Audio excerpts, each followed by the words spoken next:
everyone and welcome back to my channel. Today I'm talking about Throne of Glass. Oh my god. It's true, I'm starting my Throne of Glass journey. I'm going to read the full series and I'm going to review every book one by one on this channel.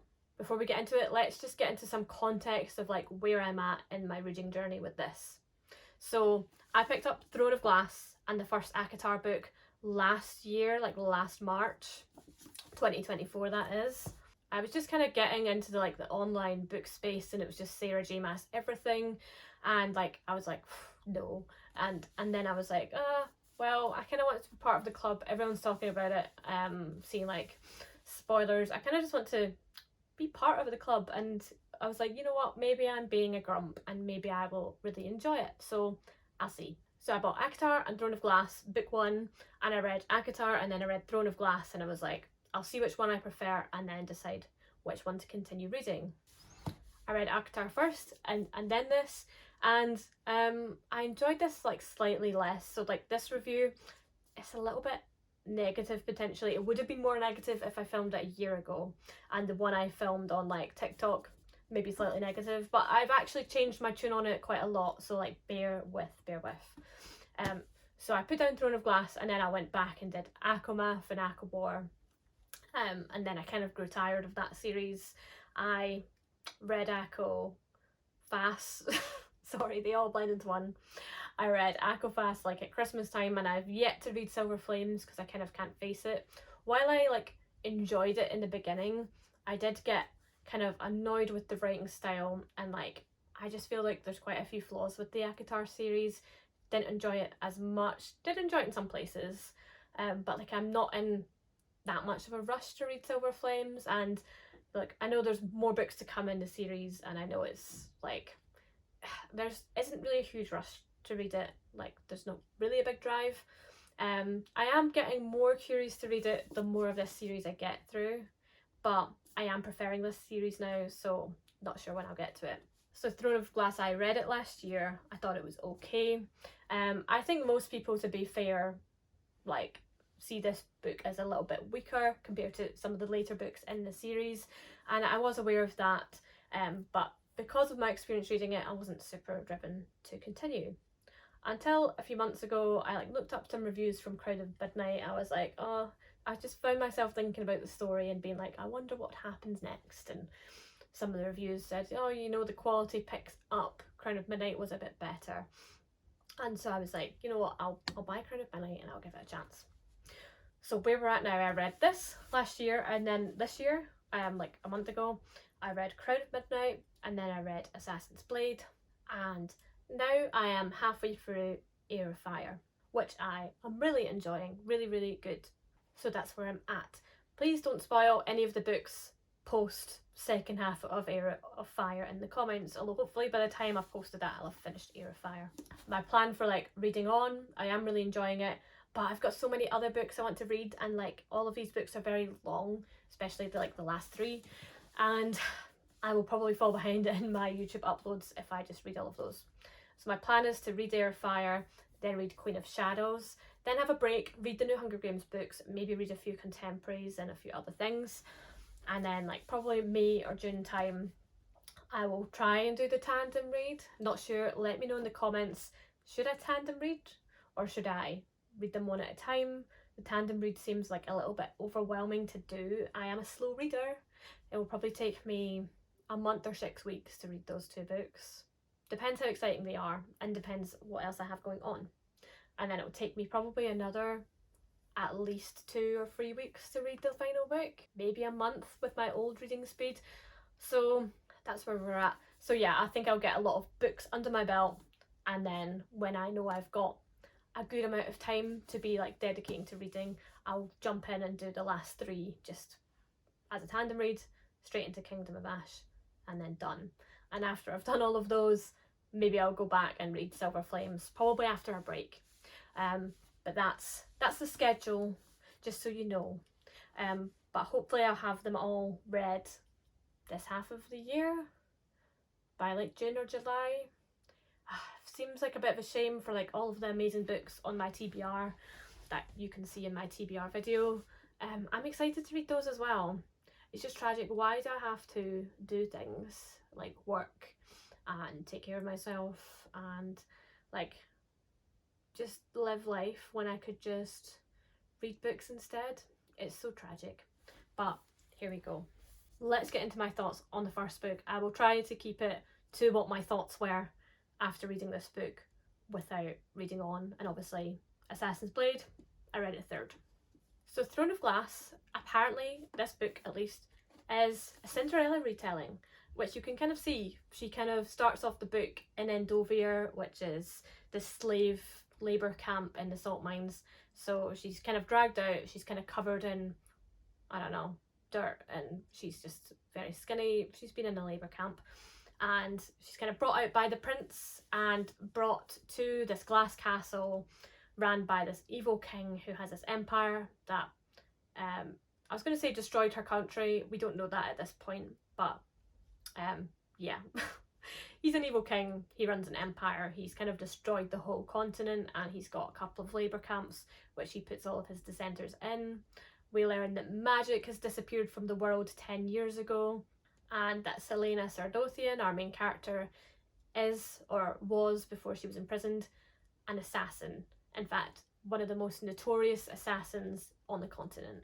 The prince and his captain of the guard drag her out of the salt mines and put her into this competition to become the king's champion. Lots of the nobles choose their own champion that then compete for the honour, I guess, of being the king's champion, which she would have to do for like 5 years. I think she barters it down to 4, can't remember.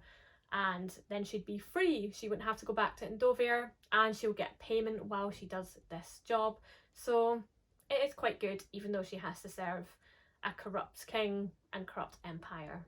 There isn't much similarity with Cinderella, apart from this kind of rags to riches kind of story. There is a ball, like a masquerade ball later on in the story, which is like kind of that moment in Cinderella, I guess. And there's this like kind of romance between her and Prince Dorian, but it's not really like Cinderella. Like there's masquerades, but it's kind of clear who everyone is, so it misses those key elements. But it's fine. I think it's not really worth it to look at it as a Cinderella retelling, honestly. I think ACOTAR as a Beauty and the Beast retelling is like much more similar, makes a lot more sense, but there we go. So Selena comes back to the castle. She is recovering from being in a labour camp for a year, and you know, she's starting to train for this competition, gain back weight, etc. We learn a bit more about her. She's quite a vain character. She really likes like fancy clothes. She loves dressing up and getting to wear her cosmetics and stuff again. And like in this book, I found her a little bit dislikable. I'm not saying it's bad to be a girl and like girly things at all. I think it's actually quite cool that she's this badass assassin, but also this like has a soft girly side as well. And she doesn't have to be overly masculine to be like a badass, whereas a lot of, you know, badass women characters are like pretty mannish, like masculine, not in like a trans way, but just in a like masculine energy sort of like fighting, brawling kind of way. Like Selena does all of those things. She does brawl, she does fight, she's very competent. She's, you know, speaks up for herself, but she's also arrogant and vain and flawed, and she's girly. She uses her like feminine kind of charm and her attractiveness to her advantage as well, but it isn't just to ensnare men, it's because she genuinely likes it, and she's like a little bit pretentious as well. She's also super smart and cultured. She likes to read, she likes music, she speaks lots of different languages, she plays the piano very well. Something she doesn't do very well is play billiards. There's a part in this book where she's struggling to play it and like have good coordination. Billiards is kind of like snooker or pool, I guess, and like Prince Dorian has to like do that whole let me show you thing, which I thought was silly. I know it was probably just like a fluffy nice scene between them as part of the romance, but like I thought that was so silly that she was this badass really competent assassin but like can't work a pool cue, but otherwise she's competent. And yeah, she's an interesting character. I like that she's not wholly likable. She's not really a Mary Sue character. She's not really a self-insert for the reader. She's not just like, oh, I'm so clumsy and I don't know why any boys like me and I've never done this, but all of a sudden I'm really competent. Like, we know that she's trained since like about the age of 10 to be the most deadly assassin, and you know, while she struggles a bit in the story, it's because she's trying to recover from being in the salt mines, and like she's obviously been through a lot. She starts to allude to Sam and Arabin and some of the stuff that happens in Assassin's Blade. Obviously, if you've not read that book yet, if you read this book first in the series, you don't know all of the context, but it's enough to know like where she's coming from. And I can't remember, but I think it's alluded to like what happened 10 years ago and her waking up in her parents' bed and they'd both had their throats slit and maybe the trauma of that, but you don't know like all of the context. There are big twists later in the series, which I won't say, but you kind of don't know this at this point. She's just Selena Sardothian, the assassin, and that's it. Selena Sardothian has a lot of trauma that she kind of compartmentalizes within herself, and so you don't see it in these books, which reduces the enjoyment when you're just reading it for the first time, but increases enjoyment on a reread. I thought this whole concept was really intriguing, this empire and her as a character, and this element that magic had disappeared from the world made it quite different to ACOTAR, which is, you know, very magical from the outset. Made it feel a little bit more grounded in the real world and like medieval kind of history. It was quite like Game of Thrones because you've got the politics in the castle, and you also switch perspectives quite a lot. So you go to Dorian's perspective and I think Cale's perspective in this book, and you also get some of Caltain's perspective in book 1, which is quite interesting. She's a very flawed character. She's kind of addicted to opioids, but there's also other dark forces at work with her, and it's good. I like switching between the perspectives because you see other part of the story, and means you learn more information than your characters know, which I think always adds a lot of tension. And you get to see how Cale feels and how Dorian feels, and that all becomes very relevant later, even though in this book, in book 1, it's not as compelling as like what Selena's going through. And to be fair, she is like the main character, so her main storyline, she's kind of the main quest, you know what I mean? And hers is, you know, a little bit more interesting.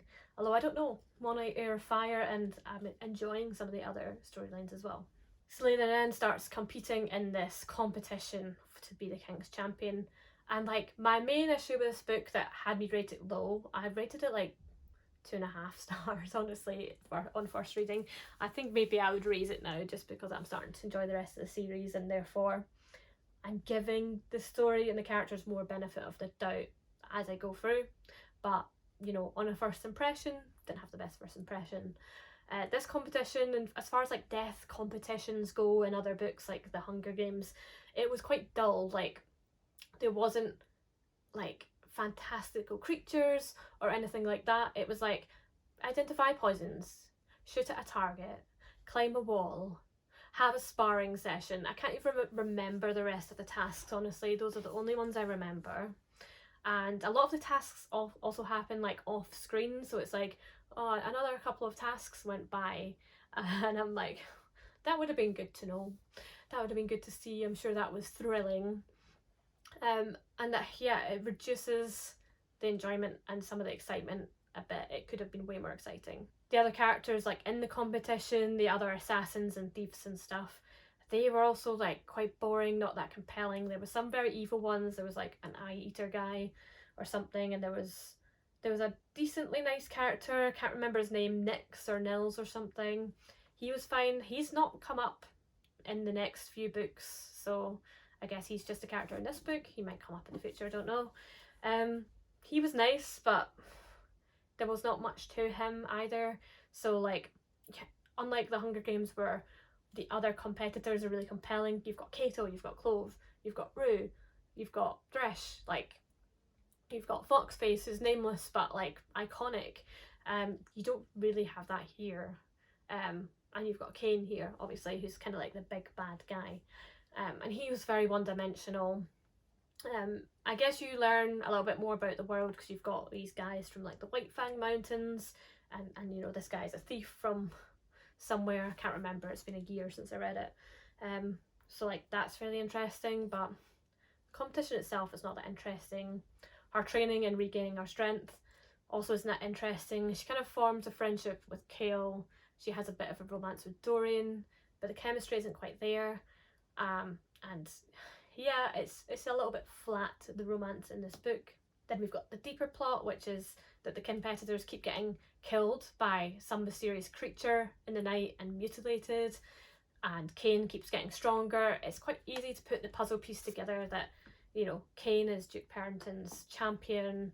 There's something dark going on with them. Duke Perrington's got this, you know, dark ring. He's just a shite guy. He's just a bit evil as well. And, you know, Cain seems to be kind of absorbing the strength of these competitors. And Selena looks into this behind the scenes with Nehemia, who's this princess from Yilwi, which is like a kingdom in the south that's very enslaved and very oppressed. And she's a cool character. They read books in the library and they try to solve the mystery, and Selena discovers this tomb that she can access through her room, very, very convenient, and discovers like the spirit or whatever of the old queen from centuries ago, Elena, who kind of directs her and says, you know, you need to find the source of the king's power and put a stop to this. So that plot kind of thickens, and then you have a final showdown. You have some reveals that there is dark magic going on, and, you know, that's kind of the setup for the next book. In the end, Selena breaks things off with Dorian because she doesn't see how this is going to work with her being the king's champion. Obviously, she wins the competition because she was always going to win the competition. That also reduces a lot of like the stakes, because it's like book 1 of an 8-book series, like obviously she's going to win. And then that's that. So there's a bit of intrigue to read on of like what's going on, but also I didn't care that much, and that's why I didn't go on with the series. I cared a lot more about ACOTAR at that time and seeing what happened now that Feyre was Fae, and, you know, going off and having to live with Tamlin and all of that stuff, and what would happen with Rhysand, because he was more compelling than Tamlin. So yeah, that's kind of why I didn't get into the series on first reading of this book. Writing style wise, there was a lot of like telling without showing. There was a lot of like, she's Anne Darlan's assassin, she's, you know, a badass, she's very competent, but we don't actually see her using those skills. That is remedied, I think, if you read Assassin's Blade first, because you see her using her skills a lot more.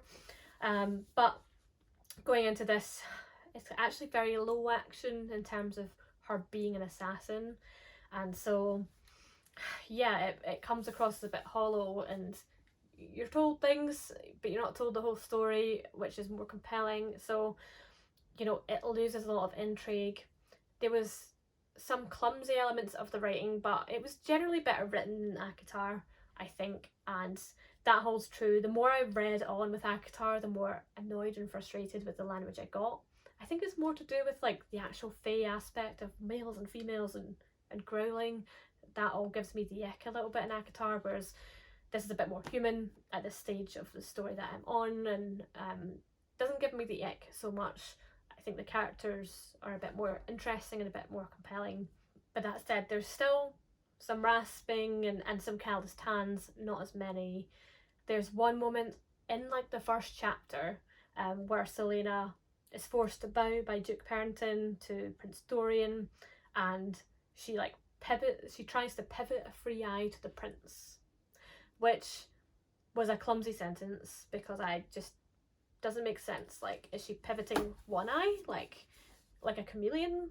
So in my brain, she just like, her eyes went in different directions. But like, you know, going into the book, I was being harsh. You know, I wasn't that forgiving, and I was like, oh god, this is cringe. Now that I'm on Heir of Fire, I really haven't come across any more sentences like that where I was like, oh, that was bad. I think it's been pretty strong. I think it's been pretty good. Probably maybe just better editing, and that was probably just a sentence that was missed, that could have just been changed to like, she tried to look or whatever. But you know, I've decided upon reflection I'm going to forgive it because it doesn't happen again. And overall, I'm really enjoying the series. I am definitely reading on. If I'd filmed this a year ago, I would have said, I don't know if I'm going to read on. I don't think I will. But I am reading on now, and now I'm like, I've bought the whole series and I'm going to finish it. So there you go. It's won me over. And subscribe, tune in, and watch me review every one of these books as and when I read it. Let me know your thoughts on the series in the comments. No spoilers past Heir of Fire. In fact, no spoilers past the first book, because there's people in the comments who might have only read the first book. I know this is a very well-loved series, so, you know, feel free to gush about it in the comments, but also I do want to hear some critical thought, like, why do you think this book didn't work as well as some of the others? What could have been better? Give me some critiques. Do you agree with my critiques? Let's discuss. Thanks for watching. Follow me on Instagram, Corinne is Literate, and subscribe for more book reviews and for the rest of the series. Thanks for watching. Bye!